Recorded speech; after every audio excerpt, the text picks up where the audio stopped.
امام علی مقام رضی اللہ تعالیٰ عنہ کی زندگی کے پہلوؤں میں سے ایک بڑا پہلو یہ ہے کہ امام علی مقام نے اللہ کے حضور شہادت پیش کی ہے۔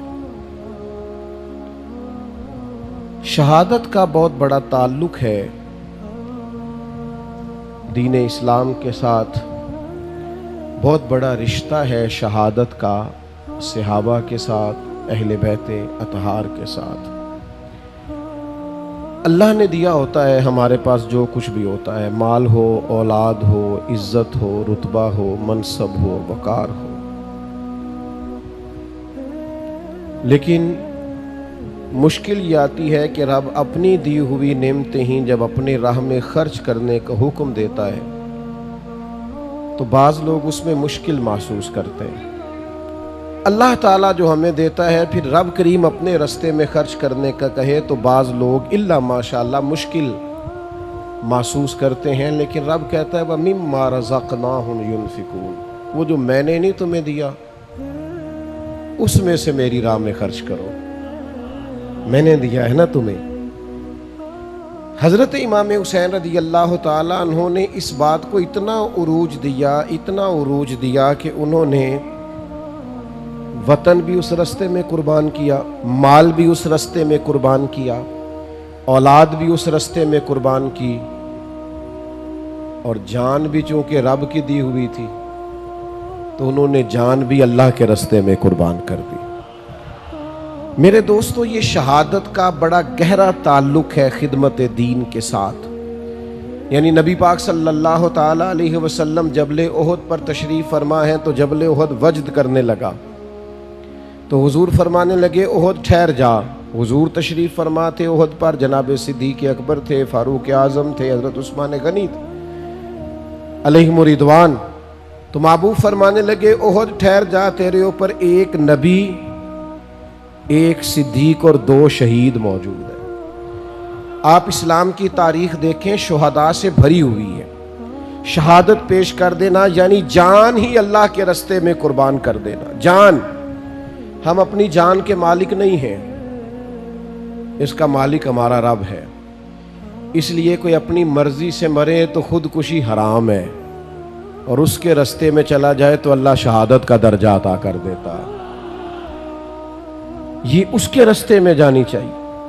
قرآن مجید فرقان حمید شہداء کی فضیلتوں کو جب بیان کرتا ہے تو بالکل ایک انوکھا مضمون اور ایک انفرادی نظم قرآن مجید قائم کرتا ہے۔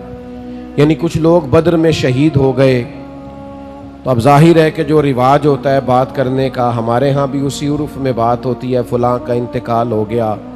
بعض لوگ ان لفظوں سے بھی کہتے ہیں یا فلانا فوت ہو گیا، فلاں مر گیا۔ ان جملوں سے جانے والوں کو لوگ تعبیر کرتے ہیں کہ فلاں آدمی رخصت ہو گیا، فلاں چلا گیا۔ تو بدر والے جب لوگ انہوں نے اپنی جان اللہ کے رستے میں پیش کی تو کچھ لوگوں نے کہنا شروع کر دیا فلاں چلا گیا، فلاں چلا گیا، فلاں انتقال کر گیا، اور بعض اللہ یہ بھی کہا فلاں مر گیا۔ تو یہی جملے روٹین میں ہوتے تھے جانے والوں کے لیے، تو اللہ کی غیرت نے گوارا نہیں کیا کہ میرے رستے میں کوئی جان دے دے اور لوگ کہیں مر گیا ہے۔ یہ ذرا انداز دیکھیے قرآن مجید کا، ترتیب دیکھیے، فرمایا وَلَا تَقُولُوا لِمَن يُقْتَلُ فِي سَبِيلِ اللَّهِ أَمْوَاتٌ، جو اللہ کے رستے میں انتقال کر جائے اسے مردہ نہ کہو۔ اس کی گہرائی میں ذرا اتریے گا، اس کی روح پرواز کر گئی ہے، اسے کفن پہنایا گیا ہے، غسل دیا گیا ہے، جنازہ پڑھا گیا ہے، قبر میں دفن کیا گیا، اس کی بیوی بیوہ کہلا رہی ہے، بچے یتیم کہلا رہے ہیں، اس کا ترکہ تقسیم ہو رہا ہے، اس پر سارے احکام جانے والے کے لاگو ہو رہے ہیں، پر کریم فرماتا ہے چونکہ میری راہ میں گیا ہے تمہیں مردہ کہنے کی اجازت نہیں۔ تو مالک مردہ نہ کہیں تو پھر وہ کیا ہے؟ فرمایا بل احیاء، بلکہ وہ زندہ ہے۔ تو مالک وہ چلتے پھرتے کھاتے آتے جاتے نظر نہیں آ رہے، فرمایا وَلَٰكِن لَا تَشْعُرُونَ، تمہیں شعور ہی نہیں، تم شعور ہی نہیں رکھتے ان کی زندگی کا۔ شہداء کی زندگی اس طرح کی زندگی ہے کہ تم اس کا شعور نہیں رکھتے، بل احیاء، لیکن وہ زندہ ہے۔ نبی پاک صلی اللہ تعالی علیہ وسلم نے ارشاد فرمایا کہ شہید کو دنیا سے جاتے وقت صرف اتنی تکلیف ہوتی ہے جتنی کسی کو کوئی کیڑا کاٹتے وقت تکلیف ہوتی ہے. ایک سوئی لگنے کے برابر اسے تکلیف ہوتی ہے، اور پھر اللہ تعالیٰ اسے نہ ختم ہونے والی زندگی عطا فرما دیتا ہے. شہادت کی آرزو کرنا، میں آپ کی خدمت میں عرض کروں کہ جینے کی بہت زیادہ حرص رکھنا، زندگی کی بہت زیادہ طلب کرنا، مرنے کو جی نہ چاہنا، اسے قرآن مجید نے اہل یہود کا طریقہ کہا ہے. یہودی تھے جو بڑے حریص تھے، کہتے تھے ہمیں موت نہ آئے. اللہ کہتا ہے یہ مرنا نہیں چاہتے، یہ حریص ہیں زندگی پر. اور کون ہے مومنوں میں سے ایسا کون ہے جسے زندگی سے بڑا پیار ہو جاتا ہے، جو مرنا نہیں چاہتا؟ تو اللہ کے حبیب علیہ السلام نے فرمایا قرب قیامت میں ایسا وقت آنے والا ہے جب کافر تم پر چڑھ دوڑیں گے، ایک دوسرے کو دعوت دیں گے آؤ مسلمانوں کو ماریں. تو صحابہ عرض گزار ہوئے یا رسول اللہ صلی اللہ تعالی علیہ وسلم اس وقت ہماری تعداد کم ہوگی؟ تو حضور نے فرمایا نہیں، بہت بڑی تعداد ہوگی تمہاری. تو حضور پھر کیوں کافر ہم پر چڑھ دوڑیں گے؟ تو اللہ کے حبیب فرمانے لگے تمہیں وہن ہو جائے گا، وہن کی بیماری لگ جائے گی. یا رسول اللہ یہ وہن کی بیماری کیا ہوتی ہے؟ تو حضور فرمانے لگے تمہیں زندگی سے پیار ہو جائے گا اور تمہارا مرنے کو جی نہیں چاہے، تم ہمیشہ جینا چاہو. یہ جو زندگی سے بے تحاشا پیار ہے یہ انسان کو بزدل کر دیتا ہے. یہ زندگی سے بے پناہ محبت کرنا اور مرنے کو جی نہ چاہنا یہ انسان کو بزدل، کمزور اور دنیا پرست بنا دیتا ہے. لیکن چونکہ جانا ہے، چونکہ زندگی ختم ہونی ہے، لہذا اس قدر انسان کو گھبرانا نہیں چاہیے. اور وہ اور کسی کی زندگی ہے جو مرنے پر ختم ہوتی ہے. یہ جو مومن کی زندگی ہے نا، یہ تو شروع ہی اس وقت ہوتی ہے جب قبر میں مدینے والے محبوب کی زیارت کر لیتا ہے. تو وہاں سے تو شروع ہوتی ہے. آج پھولے نہ سمائیں گے کفن میں آسی، قبر کی رات ہے ان سے ملاقات کی رات. مومن کی زندگی، اقبال کہتے ہیں موت کو سمجھے ہے غافل اختتام زندگی. یہ ہے شام زندگی پھر صبح دوام زندگی. تو اس قدر زیادہ پیار نہیں. جان اگر کبھی دینی پڑ جائے تو محبوب کے لیے نا تیاری کر کے رکھنی چاہیے. یہ سنبھال کے رکھنا چیزوں کو اور اپنے آپ سے بلا وجہ پیار کرنا، کچھ لوگوں کو نا اپنے آپ سے بڑا پیار ہو جاتا ہے. وہ کوئی تکلیف نہیں برداشت کرنا چاہتے، وہ کسی اذیت میں نہیں آنا چاہتے، وہ بڑی پرسکون زندگی جینا چاہتے ہیں. پھر چھوٹی چھوٹی باتوں پہ ڈپریشن کا شکار ہوتے ہیں. ذرا سی چیز ہوتی ہے تو انہیں انزائٹی ہوتی. کیوں؟ اپنے آپ سے پیار ہی بڑا ہو گیا، اپنے آپ کو سہولیات ہی بڑی دے لی، سکون ہی بڑا دے لیا. ذرا سی باتوں پر وہ پریشان ہو جاتے ہیں. لیکن جان پاوے نہ جان میرے محبوبہ، میں تے لگیاں توڑ نہ بھیساں، رات تیرے وچ رول کے مرساں تے قدم نہ پیچھا ہٹیساں، شہر تیرے دے ٹکڑے منگساں تے تیرے کتیاں دے پیر چمیساں. آزم جان امانت تیری تو جدوں منگ سیں میں پیش کرے سا. اے جان امانت تیری تو جدوں منگ سیں میں پیش کرے سا. جان امانت ہے، جب مانگے پیش کر دیں گے. تو صحابہ جان پیش کرتے رہے اللہ کے حضور پیش. صحابہ میں سے ایک صحابی حضرت عبداللہ بن عمر، حضرت جابر ابن عبداللہ رضی اللہ تعالیٰ عنہ کے والد ہیں. یہ جنگ احد میں شہید ہو گئے تھے. حضرت جابر ابن عبداللہ فرماتے ہیں کہ پیچھے بیٹیاں چھوڑ گئے تھے، میرے اوپر بہنوں کا بوجھ تھا، قرضے بھی تھے، آزمائش بھی تھی. لیکن جب نبی پاک علیہ السلام نے مجھے میرے والد کا حال سنایا نا، اس شہید کی حضور نے بات سنائی. نبی کریم علیہ السلام نے فرمایا جابر میں تمہیں بتاؤں تمہارے والد کی شان کیا ہے؟ یہ صحیح حدیث میں موجود ہے. یا رسول اللہ فرمائیے. تو اللہ کے محبوب فرمانے لگے جو بھی شہید ہوتا ہے اللہ اس پر پردے ڈال کر اس سے کلام کرتا ہے، لیکن جب آپ کے والد شہید ہوئے ہیں نا، اللہ نے پردے ہٹا کے کلام کیا. تو حضرت جابر بڑے سیانے تھے، فوراً سمجھ گئے کہ اگر حضور نے یہ فرمایا نا رب نے ان سے کلام کیا ہے تو یہ بھی محبوب کو پتا ہوگا کون سا کلام کیا ہے. یہ بھی پتہ ہوگا بات کیا ہوئی. حضرت جابر ابن عبداللہ عرض گزار ہوئے یا رسول اللہ کیا بات ہوئی میرے والد اور رب کریم کی عالی مرتبت بارگاہ میں؟ تو حضور فرمانے لگے اللہ نے تیرے باپ سے پوچھا عبداللہ میں نے تمہیں جنت دے دی، درجات دیے، کچھ مانگ لے. تو حضور فرماتے ہیں آپ کے والد نے اللہ کے حضور عرض کیا مالک تو نے جو دیا ہے کرم ہو گیا، کچھ طلب نہیں، لیکن اگر کچھ عطا ہی کرنا ہے تو ایک دفعہ پھر دنیا میں بھیج، میں دوبارہ تیرے رستے میں شہید ہونا چاہتا ہوں. ہم نے نا آہستہ آہستہ اپنے مزاج میں بزدلی سی پیدا کر لی ہے. نبی کریم علیہ السلام نے فرمایا جس کے دل میں کبھی شہادت کی آرزو پیدا نہیں نہ ہوئی، جسے کبھی شوق نہیں آیا کہ اللہ کے رستے میں شہید ہو جاؤں، اس کے سینے میں دھڑکنے والا دل مومن کا نہیں منافق کا ہے. اسے کبھی خواہش ہی نہیں پیدا ہوئی کہ میں جان راہ خدا میں خرچ کر دوں، کبھی آرزو ہی نہیں مچلی اس کے دل میں، اسے کبھی شوق ہی نہیں ہوا.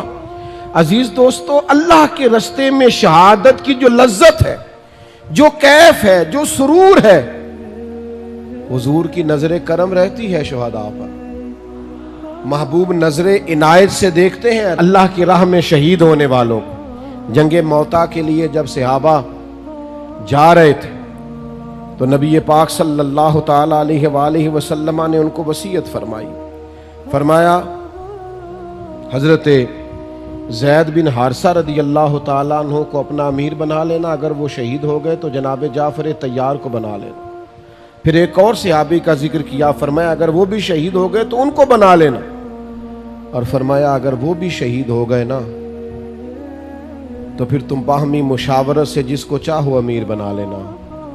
صحابہ فرماتے ہیں ہمیں وہ دن یاد ہے جب حضور بیٹھے تو مسجد نبوی میں تھے، لیکن وہاں بیٹھے بیٹھے جنگ موتا کے سارے حالات بتا رہے ہیں. اب میرا زید بن حارثہ شہید ہوا ہے، اب جعفر طیار کے بازو کٹیں، اب فلاں صحابی کی شہادت ہو گئی. یعنی جو اللہ کے رستے میں جانیں قربان کر رہے ہیں. مجھے کہہ لینے دو نا، یہ بات کہہ لینے دو کہ اگر نبی کریم مسجد نبوی میں بیٹھ کر جنگ موتا کے سارے حالات دیکھتے ہیں تو گنبد خضرا میں بیٹھ کر محبوب نے کربلا بھی ساری دیکھی ہے. حضور کی نگاہوں کے سامنے وہ سارا منظر تھا. جبھی تو حضرت ام سلمہ کی خواب میں آ کے کریم نے فرمایا ہے کہ یہ دیکھو نا میرے حسین آج کربلا میں شہید ہو گئے، یہ دیکھو یہ مٹی سرخ ہو گئی. محبوب کی نگاہوں کے سامنے رہتے ہیں وہ لوگ جو مقام شہادت پر فائز ہوتے ہیں، جو درجات پاتے ہیں. ہم نا اپنے بچوں میں بڑے شوق پیدا کر رہے ہیں. بچوں سے پوچھیں آپ کیا بننا چاہتے ہیں؟ میں ڈاکٹر بننا چاہتا ہوں. آپ کیا بننا چاہتے ہیں؟ میں پائلٹ بننا چاہتا ہوں. آپ کیا بننا چاہتے ہیں؟ میں انجینئر بننا چاہتا ہوں. بہت اچھی بات. یہ ساری باتیں خیر والی، ان میں اچھی نیتیں کر لی جائیں، اچھے ارادے کر لیے جائیں، خواہشات پاکیزہ بنائی جائیں تو ساری خیر والی ہیں. لیکن صحابہ کے گھروں میں جو بچے تھے نا، ان سے جب سوال ہوتا تھا نا بڑے ہو کے کیا بنیں گے، تو کہتے تھے راہ خدا میں گردن کٹائیں گے، اللہ کے رستے میں جانیں پیش کریں گے.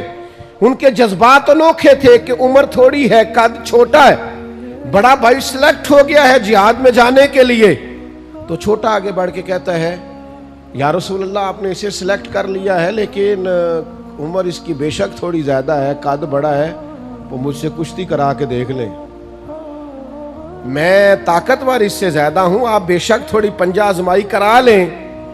تو جب دونوں بھائیوں کو حضور نے اجازت دی نا کہ ذرا لڑاؤ نا پنجے، تو چھوٹا بڑے کے کان میں کہنے لگا تو قبول ہو ہی گیا ہے، اور وہاں جو قبول ہو جائے اسے مردود نہیں کیا جاتا. تیری تو قبولیت ہو گئی ہے، ذرا گر نہیں جاتا تھوڑی دیر کے لیے، ذرا تھوڑا جھک جا تاکہ میری بھی قبولیت ہو جائے. جب یہ جذبے مسلمانوں کے بچوں میں پیدا ہو تو پھر اسرائیل دندناتا نہیں، پھر امریکہ دندناتا نہیں، پھر کفر اس طرح سے مسلمانوں پر حملہ آور نہیں ہوتا.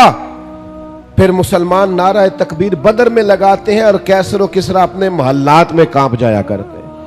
لیکن وہ ہمارے ٹھنڈے سی ہماری وہ سکون پسندیاں، آرام طلبیاں، اقبال کہنے لگے لہو مجھ کو رلاتی ہے جوانوں کی تن آسانی. میں خون کے آنسو رہتا ہوں جب اپنے جوانوں کی طبیعت اور مزاج میں آرام پسندی دیکھتا ہوں.